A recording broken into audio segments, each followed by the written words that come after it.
사람은 꿈이 있어야 합니다. 이 꿈이 없는 사람은 성공하기가 어렵고 또 미래도 없다고 그렇게 말할 수 있겠습니다.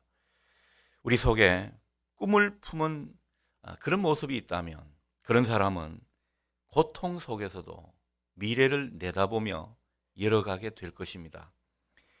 말씀을 통해 비전을 품고 꿈을 꾸는 그 사람은 아무리 힘든 현실이라도 희망을 보게 되어 있습니다. 내일을 노래하는 그런 인생이 되어 간다는 것이죠. 왜 그렇습니까? 하나님이 나와 함께 하시고 역사하신다는 그 약속을 붙들기 때문입니다. 꿈은 곧 하나님의 약속이거든요. 오늘 본문의 미가 선지자, 장차 무너지게 될 그 예루살렘, 그래서 수풀만이 무성한 언덕이 되어버릴 그 성전산에 대해 새로운 희망을 내다보고 있는 것입니다. 하나님의 역사로, 하나님의 심판으로 이 예루살렘이 멸망하는 이 엄연한 사실 앞에 그 너머의 미래를 미리 내다보고 있더라는 거죠. 그래서 지금 희망을 노래하고 있는 것입니다. 1절이 그 내용이죠. 지금은 비록 하나님께서 무너지게 하시지만 하나님의 능력으로 그것을 새롭게 세워 가실 거라는 그 말을 지금 하고 있는 것입니다. 선지자는 이 하나님의 꿈을 하나님의 백성들에게 전해주고 있는 것이죠. 때가 되면 하나님의 전의 산이 모든 산들 가운데서 가장 높이 솟아오를 것이다. 그래서 모든 언덕을 내려다보며 우뚝 서게 될 것이다. 이것을 지금 노래하고 있습니다. 그리고 2절 상반절에서 보듯 그때 사람들은 하나님께로 나아가 살아가야 할 길을 묻게 되고 또 하나님의 말씀을 들으려고 하나님의 산으로 몰려가더라. 그것을 지금 선지자는 보고 있는 것입니다. 그러니까 우리 믿는 사람들은 어떤 사람들인가 생각하게 됩니다. 여러분, 믿는 사람들은요, 주어진 현실, 보이는 현실만 보고 사는 사람들이 아닙니다. 무너지고 해체되는 그런 현실 그 너머에 하나님의 손길, 하나님의 일하심이 있다는 이 사실을 보는 사람들입니다. 비록 우리네 현실이 무너질 것 같고 망할 것 같고 어떻게 돼버릴 것 같은 불길한 느낌이 있다 하더라도, 그렇다 하더라도 하나님의 통치는 끝난 것이 아니라는 겁니다. 하나님의 손길은 멈추지 않을 것이라고, 다시 우리를 일으켜 세울 것이라고, 그 하나님을 우리가 바라보고 그 하나님의 능력을 생각하는 사람이 바로 믿는 사람들이죠. 여러분에게 이 믿음이 있기를 소원합니다. 우리는 그것을 인정하며 볼 수 있는 사람이라는 거죠. 하나님의 때가 되면 하나님께서 공동체를 높이 세우실 거라는 거죠. 여러분, 교회가 이 코로나 시대 때 얼마나 추락했습니까? 추락하는 것은 날개가 없다 할 정도로 추락해 버렸습니다. 그러나 하나님은요, 반드시 높이 세우실 겁니다. 하나님께서는 당신의 백성들을 영화롭게 하실 겁니다. 믿는다고 해봐야 별 수 없네. 이 믿는 사람이 초라해지게 된 것이 오늘의 현실이지만은, 그러나 그 너머에 우리의 미래를 준비하시는 그 하나님을 우리는 볼 수 있어야 한다는 거죠. 우리 믿는 사람들을 회복시키시며 마침내 영화롭게 하실 그 하나님의 꿈, 하나님의 비전을 우리도 볼 수 있으면 좋겠습니다. 여러분, 정말 우리가 회복해야 할 것은 꿈입니다. 하나님이 주신 꿈. 내 욕망의 꿈, 내가 세운 비전, 이런 것이 아니라 하나님으로부터 온 그 하나님의 꿈을 우리가 품는 것. 저는 이것이 우리 믿는 사람들이 시급히 회복해야 할 과제라고 생각합니다. 저도 한 번씩 그런 기도를 드리고 있습니다. 어느새 하나님, 제가 꿈이 많이 사라졌습니다. 현실이 너무 무겁고 너무 예측할 수 없는 그런 현실의 파고가 밀려오기 때문에 꿈을 잊어버렸습니다. 이 꿈을 회복하게 해 주십시오. 그렇게 기도하니까요, 얼마나 가슴이 벅차오르는지 모릅니다. 여러분, 꿈이 있는 사람은 행복한 것입니다. 하나님의 꿈을 품은 미가 선지자, 이제 진정한 평화의 세상을 내다보고 있죠. 3절 하반절에서 보듯 그 세상은 사람들이 칼을 쳐서 보습, 곧 쟁기를 만들고 창을 쳐서 낫을 만드는 그런 세상입니다. 나라와 나라가 칼을 들고 서로를 치지 않더라는 거죠. 다시는 전쟁을 연습하지 않는, 군사훈련을 한답시고 요란을 떠는 그런 모습이 없는 세상입니다. 그런 세상을 이 미가 선지자는 내다보고 있습니다. 요즘 같은 현실에서 정말 아멘이 되는 말씀 아닙니까? 제국주의의 열망이, 제국주의의 그 망령이 되살아나서 전쟁도 불사하고 민간인도 무참히 공격해버리는 그런 현실에 우리가 처해 있는데, 우리도 이 미가 선지자처럼 다른 세상을 내다보며 그 세상을 노래하면 좋겠습니다. 진정한 평화가 임하는 것을 꿈꾸면 좋겠습니다. 자, 그런데 선지자는 어떻게 이런 세상이 온다고 선포한 것일까요? 다른 게 아닙니다. 바로 하나님의 말씀이 자기에게 강력히 임했기 때문입니다. 사람들에게 하나님의 말씀이 임하고 그 말씀이 사람들을 변화시키게 되니까 이런 말도 안 되는 세상이 도래한다는 것을 이 선지자는 알고 또 지금 노래하고 있는 것입니다. 지금 선지자는 하나님의 그 꿈을 받고 선포하고 있는데, 이 선지자가 내다본 세상은 하나님의 말씀이 임하게 될 때 사람들이 변화되더라는 것입니다. 하나님의 말씀이 그 속에 임하게 되니까 어느덧 이 전쟁과 싸움을 그치고 평화와 화평을 일삼게 되는 그런 모습이 있더라는 것입니다. 그러니 이런 평화의 세상을 보게 되는 것이죠. 자, 그렇다면 말씀의 빛이 임하지 않는 곳은 어떻겠습니까? 그곳은 여전히 싸움이 있죠. 전쟁이 그치지 않을 것입니다. 폭력이 난무하게 될 것입니다. 그러나 빛이 비추어지면, 이 말씀의 빛이 환하게 비추어지는 그곳에는 싸울 이유가 없어지게 되는 것입니다. 우리가 뭐 하고 있는 것이지? 이런 어떤 현타가 오게 되는 것이죠. 여러분, 부부 싸움을 많이 하는 그런 사람들, 또 주변 관계가 좋지 않아 가지고 자꾸 갈등과 다툼을 일삼게 되는 그런 어떤 사이라고 해도 그 가운데 하나님의 말씀이 임하게 되면요, 그 말씀이 그 내면을 비추게 되면 어떻게 됩니까? 내가 왜 싸우고 앉아있지? 이렇게 된다는 것입니다. 여러분, 이 모습을 다시 한번 바라보며 꿈꿀 수 있기를 원합니다. 하나님의 말씀이 그 속에 임한 사람은요, 싸우는 게 불편합니다. 싸우는 게 무익하다는 것을 너무너무 잘 알게 됩니다. 무엇보다 싸울 이유가 없어집니다. 그러니 자꾸 갈등이 일어난다고요, 맞부딪히지 마시고 설적이 따로 떨어져서 말씀을 보십시오. 말씀을 사모하십시오. 하나님 말씀이 내 가운데 임하게 해주십시오. 내 삶을 환하게 비춰주시고 내 내면을 환하게 밝혀주십시오. 이런 소원이 있기를 바랍니다.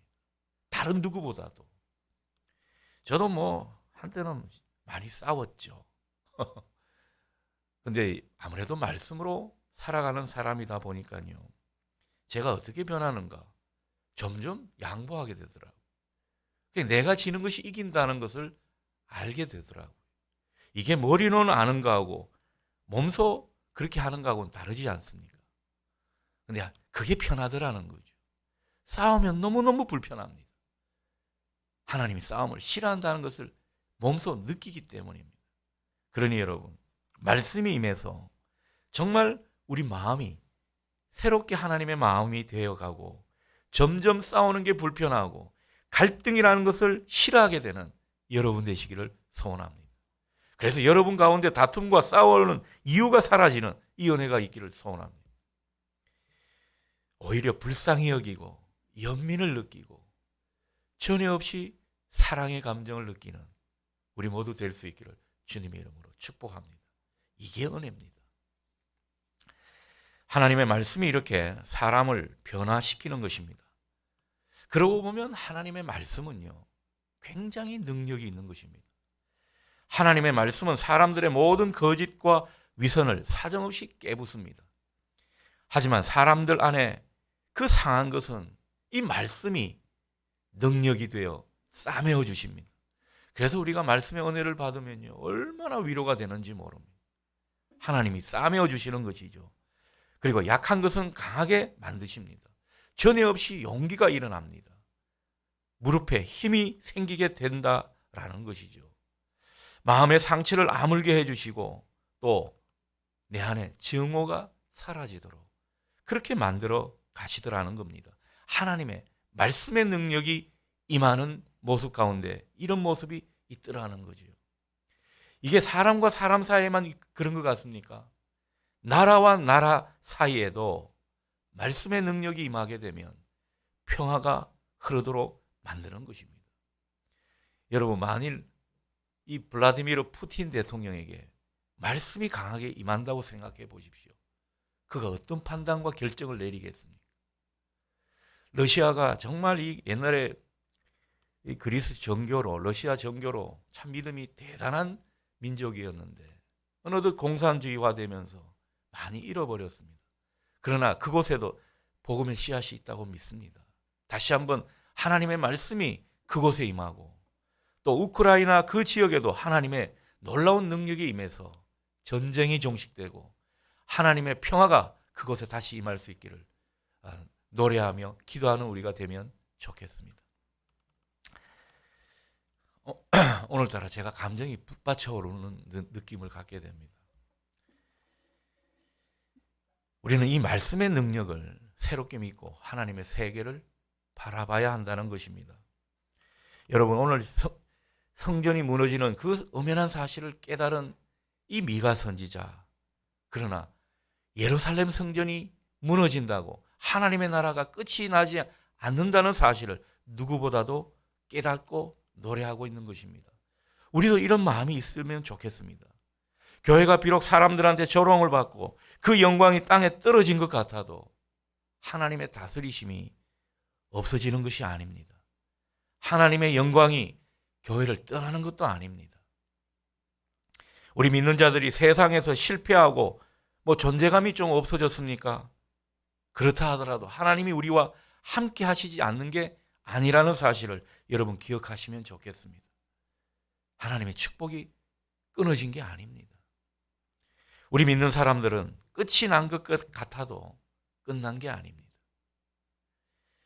하나님의 말씀이 주어지고 하나님의 때가 되면 하나님의 전의 산이 모든 산들 가운데 우뚝 서듯이 하나님은 예루살렘을 세우시고 이 땅에 교회를 높여주시고 이 땅에 하나님의 백성들을 영광된 하나님의 백성으로 만들어 가실 것입니다.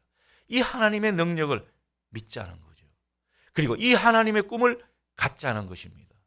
이 하나님의 꿈에 대해 아멘하면서 우리가 그 꿈으로 우리의 행복을 새롭게 만들어 가면 좋겠습니다. 여러분, 우리는 현실만 보고 꺼이꺼이 하는 사람들이 아닙니다.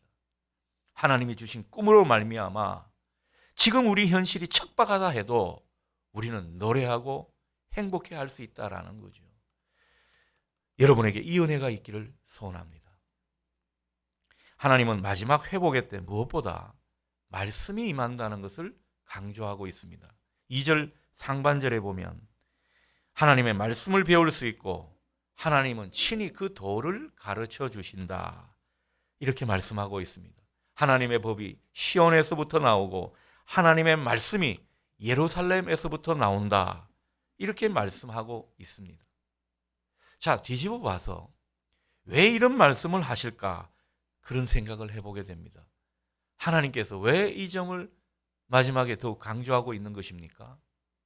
그간 하나님의 백성들이 이 하나님의 말씀에 실패했기 때문입니다. 실패하니까 하나님이 자꾸 강조하시는 거죠. 말씀에 실패한 당신의 백성들에게 말씀의 회복, 말씀이 다시 울려 퍼진다. 이것을 지금 약속하고 계신 것입니다.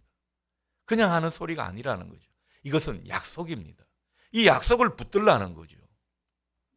5절을 보면 마지막에 오직 우리는 우리 하나님 여호와의 이름을 의지하여 영원히 행하리로다. 이런 말씀이 나오죠. 이 말씀을 음미해 보면 이스라엘 백성들이 그간 하나님의 말씀을 의지하지 않고 하나님의 말씀을 따라 행하지 않았기 때문에 그들이 실패했고 망했다라는 사실을 우리가 알 수가 있는 것입니다. 그리고 이제부터라도 하나님을 온전히 의지해야 제대로 살아갈 수 있다. 성공할 수 있고 하나님의 축복이 다시 임할 것이다. 우리가 그것을 또 느끼게 되는 것입니다. 특히 미가 선지자는 오직 우리, 이 말을 유독 쓰고 있습니다. 이건 무슨 뜻이겠습니까? 미가 선지자 때나 이 말씀을 받는 우리의 시대나 하나님을 의지하지 않는 사람이 많다는 거죠. 여러분, 믿는 사람이라고 해도 하나님을 의지하지 않는 사람이 많더라는 것입니다. 그래서 오직 우리는 이런 표현을 쓰게 되는 것이죠. 여러분, 세상이 그런 세상입니다. 하나님을 의지하는 사람만 가득하다면 무슨 전쟁이 있고 또 무슨 불행이 있겠습니까? 그렇지 않더라는 거죠. 그래서 다시 의지를 다지는 겁니다. 다시 우리가 하나님 앞으로 나아가자는 거죠. 오직 하나님만 의지하여서 말씀을 따라 살고자 결단하자는 것입니다. 오늘 미가 선지자는 이런 도전을 우리에게 주고 있는 것이죠. 그럴 때 하나님의 은혜는, 하나님의 축복의 역사는 소리 없이 우리를 찾아오더라는 것입니다. 우리 믿는 사람들이 취할 최선의 행동은 다른 게 아닙니다. 바로 시간의 주인이신 하나님을 의지하는 것입니다. 앞으로의 모든 날들, 그리고 우리 인생의 모든 문제가 다 하나님 손에 달려 있음을 인정하면서 우리가 하나님을 전적으로 의지할 수 있다면 이게 가장 거룩한 사람의 모습이라는 거죠. 우리가 거룩히 구별된 모습은 다른 데 있지 않습니다. 정말 하나님이 보이지 않는 현실 가운데 보이는 하나님으로 믿고 그 하나님을 실제로 의지하는 거죠. 그것이 우리에게 다시 필요하다는 것입니다. 여러분, 특히나 오미크론 바이러스의 위험이 그 어느 때보다도 거세지고 또 전쟁의 위험과 여파가 밀려오는 이런 때에는 더더욱 이 사실이 중요한 것입니다. 저는 오늘 말씀에서 오직 하나님만 의지하여 살리라, 이 미가 선지자의 고백과 선포가 귓전을 맴돌게 됩니다. 이 말이 유독 떠올라서 오늘 설교 제목도 이렇게 지은 것입니다.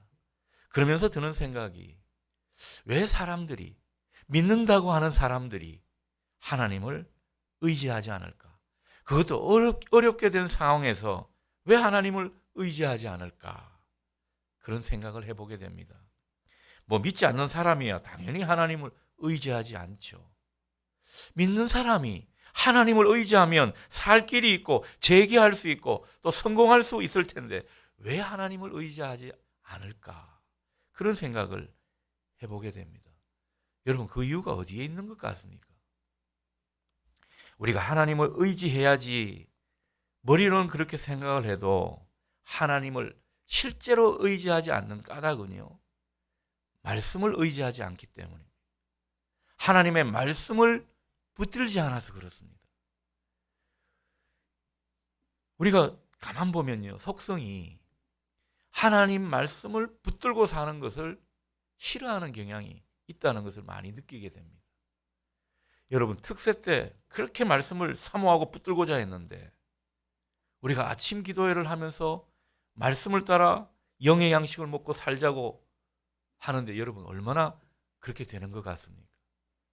우리 교회만 하더라도 소수라는 거죠. 왜 그렇습니까? 말씀을 붙들고 사는 것을 별로 좋아하지 않는 까닭입니다. 자, 그러고 보면 왜 말씀을 붙들고 사는 것을 좋아하지 않을까? 또 이런 생각을 하게 됩니다. 여러분, 그 이유는 무엇입니까? 하나님을 두려워하지 않고 하나님의 능력을 신뢰하지 않기 때문입니다.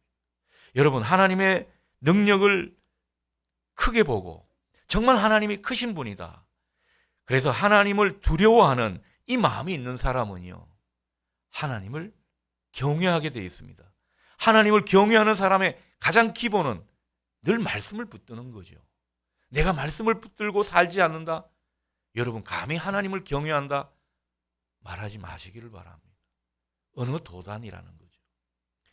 그래서 우리가 하나님을 의지하려 해도 자꾸 세상을 의지하고 사람을 의지하게 되는 까닭이 바로 여기에 있다라는 것입니다. 여러분, 이 삶의 리듬을 바꾸어야 합니다. 그것이 우리에게 주어진 과제라는 거죠. 여러분은 정말 하나님을 크게 보십니까? 하나님의 능력을 신뢰하십니까? 하나님을 경외하는가 말입니다. 그러면 말씀을 붙드시고 그 말씀을 따라 참되게 하나님을 의지하는 우리가 되면 좋겠습니다. 여러분, 우리가 진짜 두려워하고 의식하며 크게 보아야 할 분은 오직 하나님뿐입니다.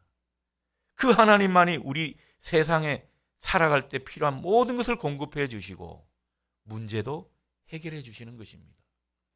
그러니 여러분, 하나님보다 더 큰 존재는 없다고 생각하고 더욱더 하나님을 의식하고 두려워하는 가운데 하나님을 의지할 수 있기를 바랍니다. 그래서 정말 머리로만 아니라 우리의 삶의 모습으로 내 존재로 하나님을 의지하는 우리 모두가 되면 좋겠습니다. 여러분, 하나님을 의지하는 것이 우리의 힘입니다. 우리의 경쟁력은 다른 데 있지 않습니다. 우리가 뭘 특별히 가진 게 있습니까? 뭐 다른 사람보다 내세울 게 있습니까? 하나님뿐입니다. 때로는 하나님을 우리가 압박하는 것은 이 사특한 모습이지만은, 그러나 하나님은 우리 기도에, 그리고 우리가 하나님을 바라보고 의지하는 모습에 흔들린다는 것 우리는 잘 압니다. 여러분, 그 하나님의 속성을 생각하시면서 우리가 하나님 편에 서는 모습이 될 수 있기를 바랍니다. 그것은 다른 게 아닙니다. 하나님, 모든 것은 하나님 손에 달려 있습니다.